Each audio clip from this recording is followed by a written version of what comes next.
A group of healthcare experts from across the province share their results of a randomized controlled study that focuses on new treatment that is less intrusive and more accessible. So one of the approach that we used in this trial and what we wanted to look into is whether we could make treatment for opioid use disorder more flexible and a little less strict in terms of the supervision it requires. The research process started off with a comparison between two types of treatments, where roughly 135 participants were allowed to continue treatment from their homes. And so what we did in this trial is compare the usual way of doing things with methadone with a strict supervision to another group which was administered buprenorphine, which is another opioid agonist treatment, but less supervised.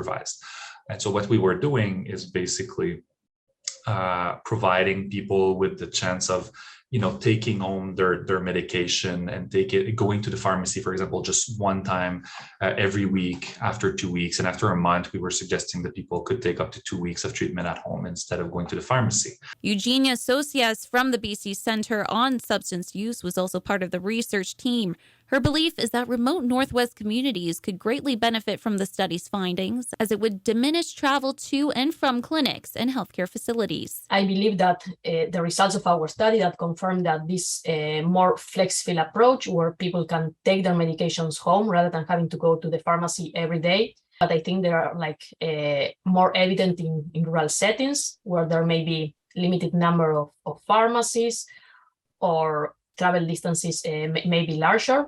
As for plans moving forward, Socias would like to expand opioid treatments to better suit people's needs. Having all these options to suit the different needs of people struggling with opioid use disorder is great, because then we can personalize the treatment to meet their unique needs. For CFTK-TV News, I'm Hannah Schmidt in Terrace.